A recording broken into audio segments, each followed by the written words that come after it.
Olá! Nesse vídeo vamos dar continuidade ao assunto Sistemas de Arquivos e vamos dar foco à implementação de arquivos e diretórios. Os sistemas de arquivos são armazenados em disco. A maioria dos discos é dividida em uma ou mais partições, onde cada partição possui um sistema de arquivos próprio, independente dos demais. Com relação à sua estrutura física, os discos são divididos em setores. O setor 0 do disco, chamado de Master Boot Record, MBR, é usado para inicializar o computador. No final desse setor, haverá uma tabela de partição, a qual armazenará os endereços iniciais e finais de cada uma das partições existentes no disco. Apenas uma dessas partições será marcada como ativa na tabela de partição. No momento do boot do computador, a BIOS lerá e executará o código existente no MBR. Esse programa, localizado no MBR, verificará qual partição está ativa no sistema, e então lerá o primeiro bloco dessa partição, chamado de bloco de inicialização. É nesse bloco que haverá um programa responsável por carregar o sistema operacional contido naquela partição. Esta figura mostra como o espaço de armazenamento de dados no disco é dividido logicamente. Como dito anteriormente, inicialmente temos o MBR. Após o MBR, temos a tabela de partição. E então, temos as partições propriamente ditas. Dentro de uma partição, temos alguns componentes principais, que são componentes de um sistema de arquivos. O primeiro componente é o bloco de inicialização, que armazenará o programa responsável pelo carregamento do sistema operacional daquela partição, se nela existir algum. Depois, temos o superbloco, que armazenará informações sobre o tipo de sistema de arquivos e o número de blocos existentes nesse sistema de arquivos. Então, teremos uma parte responsável pela gerência de espaço livre, onde serão armazenadas estruturas de dados necessárias para gerenciar quais blocos do disco estão livres ou ocupados. Ainda, teremos uma parte de metadados, que serão estruturas de dados que armazenarão metadados dos arquivos e dos diretórios. E, por fim, teremos os dados dos arquivos e diretórios propriamente ditos. Vamos falar agora sobre implementação de arquivos. O armazenamento em disco é feito em blocos de tamanho fixo. O sistema de arquivos relaciona blocos do disco com arquivos. Esses arquivos podem ocupar um ou mais blocos, em função da quantidade de dados que eles armazenam. Portanto, uma estratégia de alocação de blocos é necessária. Vamos ver nesse vídeo 4 estratégias de alocação de blocos do disco.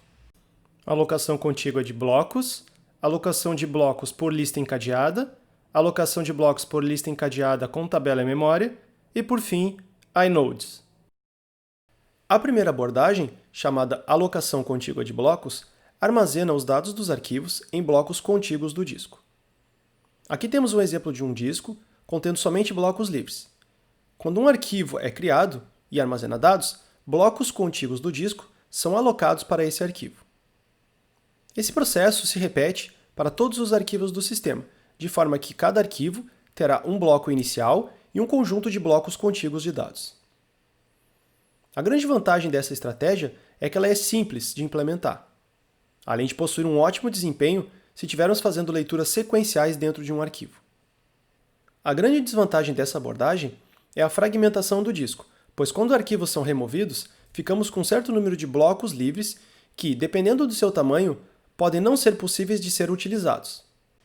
Por exemplo, aqui, temos um espaço contendo somente 4 blocos livres, o que permite armazenar arquivos que ocupem até no máximo 4 blocos. A segunda abordagem, denominada alocação de blocos por lista encadeada, mantém os blocos dos arquivos em listas encadeadas. A primeira palavra de cada bloco é um ponteiro para o próximo bloco dessa lista encadeada. Vamos considerar aqui que temos um disco contendo um certo número de blocos ocupados e um certo número de blocos livres. Vamos supor agora que um novo arquivo é criado, denominado arquivo 1, e para isso precisamos alocar um novo bloco. Esse bloco alocado a esse arquivo, chamado aqui de bloco lógico 0, precisará ser alocado no disco. Nesse caso, esse bloco foi alocado no bloco físico 3. Se esse arquivo aumentar de tamanho e ocupar todo o espaço do bloco, um novo bloco precisará ser alocado. Nesse nosso exemplo, foi alocado o bloco físico 6. É feito, então, um encadeamento entre o bloco físico 3 e o bloco físico 6. Esse processo se repete para outros blocos alocados por esse arquivo, sendo todo esse encadeamento mantido dentro do próprio bloco, utilizando-se para isso a primeira palavra de cada bloco. Aqui temos um exemplo de um segundo arquivo, arquivo 2, também com blocos sendo alocados no disco. Essa abordagem possui algumas vantagens. Ela permite usar todos os blocos do disco, evitando assim o problema da fragmentação, existente na abordagem anterior. Além disso, ela permite um bom desempenho para leituras sequenciais. Porém, essa abordagem apresenta uma desvantagem quando o acesso aleatório é realizado dentro do arquivo. Esse acesso é lento, pois para chegar no bloco n é necessário ler n-1 blocos anteriormente. Uma outra desvantagem dessa abordagem é que parte do armazenamento de dados do bloco fica comprometida com o encadeamento de blocos. Sabemos que operações realizadas normalmente em computadores utilizam tamanhos de potência de 2. Imagine que tenhamos, nesse caso, blocos de tamanho 4 KB. Nesse caso, para ler um bloco inteiro, precisaríamos na prática fazer a leitura de 2 blocos, pois para ter 4 KB, precisamos de 2 blocos, tendo em vista o comprometimento de parte desse armazenamento dentro do bloco para fazer o encadeamento. Uma forma de melhorar o desempenho e o armazenamento dessa abordagem é utilizar uma tabela em memória chamada de File Allocation Table, FAT. Essa tabela permitirá fazer o encadeamento de blocos na própria memória RAM, evitando assim a necessidade de ler blocos do disco para fazer o encadeamento. Esta figura mostra uma representação da FAT, que deverá ter obrigatoriamente uma entrada para cada bloco físico do disco. Considerando o exemplo anterior, tínhamos 2 arquivos, o arquivo 1 e o arquivo 2. É possível notar aqui que o encadeamento dos blocos físicos desses arquivos é feito diretamente na FAT. Vamos utilizar como exemplo o arquivo 1. Ele possui seu primeiro bloco físico com o número 3. Indo ao índice 3 dessa FAT, encontramos a informação do próximo bloco físico, 6. Indo até o índice 6, encontramos o próximo bloco físico, que é o 7. Indo ao 7, encontramos o próximo bloco físico, 12. E então, nos levará para o índice 12, que conterá a informação -1, representando assim que não há mais nenhum bloco sendo encadeado nesse arquivo. Essa abordagem apresenta vantagens interessantes. A primeira delas é que todo bloco fica disponível para armazenar os dados, tendo em vista que o encadeamento é feito na memória RAM pela própria tabela FAT. Ainda, o acesso aleatório é bem mais rápido, pois não há necessidade de se fazer o encadeamento acessando dados do disco. Esse encadeamento é feito diretamente na FAT. A desvantagem dessa abordagem é que a FAT precisa ser mantida na memória RAM e poderá ter um tamanho muito grande se tivermos discos muito grandes. Imagine, por exemplo, o caso de um disco de 1 TB e blocos de tamanho de 1K. A FAT, nesse caso, terá 1 bilhão de entradas. Se cada entrada ocupar 4 bytes, o espaço ocupado pela FAT será de 4 GB. Por fim, vamos falar sobre a última abordagem, denominada inodes. Um inode é uma estrutura de dados que armazena os atributos do arquivo e os endereços de todos os seus blocos que contêm seus dados. Em um primeiro nível, os inodes armazenam 12 endereços de blocos de dados do arquivo. Para arquivos que ocupam mais do que 12 blocos, o inode utiliza uma estratégia hierárquica. As 3 últimas entradas do inode apontam para blocos indiretos, onde cada bloco indireto contém endereços de outros blocos contendo dados do arquivo. No segundo nível, temos um endereço de bloco indireto simples. No terceiro nível, temos um endereço de bloco indireto duplo. E no quarto nível, temos um endereço de um bloco indireto triplo. Vamos entender como funciona essa hierarquia de blocos. No caso do bloco indireto simples, ele conterá endereços de blocos que contêm dados do próprio arquivo. Se esse espaço ainda não for suficiente, utilizaremos então um endereço de bloco indireto duplo, que apontará para um bloco indireto duplo. Esse bloco indireto duplo apontará para blocos indiretos simples, que conterão endereços de blocos contendo dados do arquivo. Se ainda não for suficiente, utilizaremos a última entrada, o endereço de bloco indireto triplo, onde cada entrada desse bloco indireto triplo apontará para um bloco indireto duplo, onde cada entrada apontará para um bloco indireto simples, que, por fim, conterá endereços de blocos contendo dados do arquivo.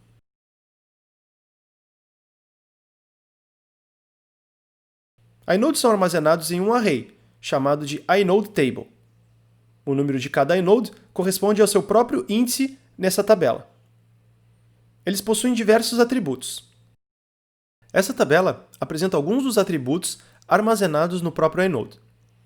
O primeiro atributo, i_mode, define o tipo de arquivo, se é um arquivo regular, um diretório, dispositivo de caractere, um dispositivo de bloco, dentre outras opções. O segundo atributo, i_uid, armazena o ID do usuário que é proprietário daquele arquivo. O atributo i_size_lo armazena os 32 bits menos significativos do tamanho do arquivo, em bytes. Temos também outros atributos que armazenam o momento em que o inode foi acessado pela última vez, em que os dados foram modificados pela última vez e que o arquivo foi criado. São, respectivamente, o i_atime, i_mtime e i_crtime. Ainda temos o atributo i_links_count, que armazena o número de hard links que aquele inode possui. A lista completa de atributos pode ser vista no link mostrado abaixo nesse slide. Diversos sistemas de arquivos do Unix utilizam o esquema de inodes, como, por exemplo, ext2, ext3, ext4, BFS, APFS, entre outros. Aqui são mostradas algumas informações técnicas sobre o inode em sistemas do tipo ext. Originalmente, a estrutura do inode ocupava 128 bytes na memória. Já em sistemas mais recentes, ela ocupa 160 bytes.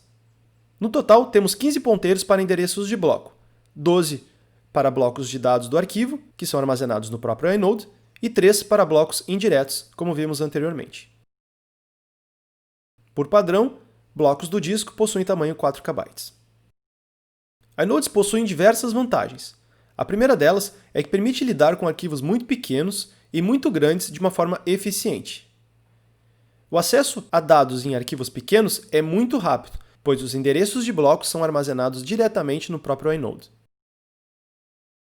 Em comparação com a abordagem de FAT, temos que, no caso do FAT, o tamanho da tabela para armazenar o encadeamento de blocos é proporcional à quantidade de blocos do disco, ou seja, a FAT terá n entradas em um disco com n blocos. Já no caso da inode table, o tamanho dela é proporcional à quantidade de arquivos que podem estar abertos simultaneamente. Logo, não depende do tamanho do disco e, portanto, ocupa muito menos espaço na memória RAM. Vamos falar agora sobre algumas questões relacionadas à implementação de diretórios. A função do sistema de diretórios é mapear um nome de arquivo ou um caminho absoluto ou relativo a ele em uma informação que permite localizar todos os dados desse arquivo. Essa informação dependerá do método de alocação de blocos que é utilizado no disco. Para o caso da alocação contígua, basta que tenhamos o endereço do disco onde começa o arquivo, pois sabemos que todos os outros blocos do arquivo estão alocados de maneira contígua. Já no caso da abordagem de lista encadeada, necessitamos do número do primeiro bloco físico. A partir dele, podemos fazer o caminhamento dentro da lista encadeada e encontrar todos os seus blocos. Já no caso de inodes, basta que tenhamos o número do inode. Existem duas abordagens para armazenar atributos de arquivos. No lado esquerdo, mostramos uma possibilidade de armazenamento de atributos de arquivos dentro das próprias entradas de diretório. Para cada entrada de diretório, teremos os atributos do arquivo, além de todos os blocos que contêm os seus dados. Essa é uma abordagem, por exemplo, utilizada em sistemas FAT32, como o caso do Windows. No lado direito, temos uma abordagem em que os atributos dos arquivos são armazenados nos inodes. Portanto, para cada entrada na tabela de diretórios, teremos o número do inode. Com este número em mãos, podemos consultar os seus atributos e encontrar todos os blocos físicos de disco que contêm seus dados. Por fim, vamos falar sobre formas de gerenciamento de blocos livres do disco. O sistema de arquivos ele necessita manter o controle de blocos livres do disco. A alocação de blocos vai acontecer quando um novo arquivo é criado ou quando o tamanho do arquivo ultrapassa o tamanho de um bloco. Existem duas abordagens clássicas para se manter o controle de blocos livres em disco: a lista encadeada de blocos livres e o mapa de bits. Na lista encadeada, armazenamos os números de blocos livres nos próprios blocos do disco. Esses blocos são encadeados, formando-se assim uma lista encadeada de blocos livres. Esta figura mostra uma representação gráfica da estratégia de lista encadeada de blocos livres.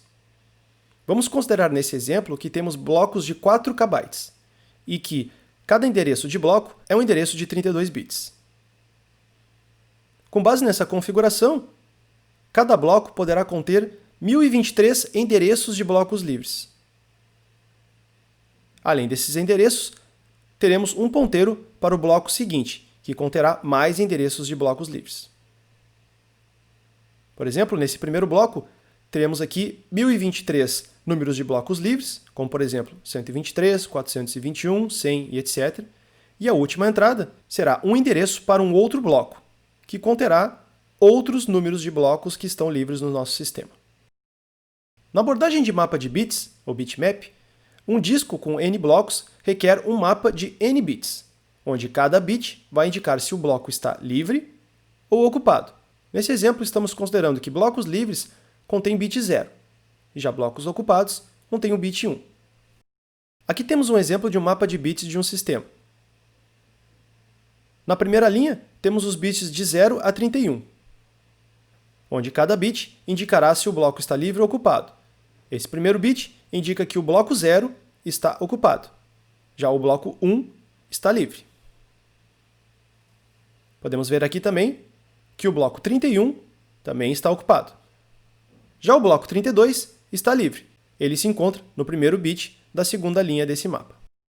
Ao compararmos as duas abordagens que acabamos de discutir, fica evidente que a abordagem de mapa de bits necessita de muito menos memória para armazenar informações de quais blocos estão livres ou ocupados no sistema. Isso porque isso é feito através da utilização de um único bit que indica se um bloco está livre ou ocupado, em comparação com a abordagem anterior, que utiliza 32 bits para armazenar um endereço de um bloco livre. Obrigado pela sua atenção e até o próximo vídeo.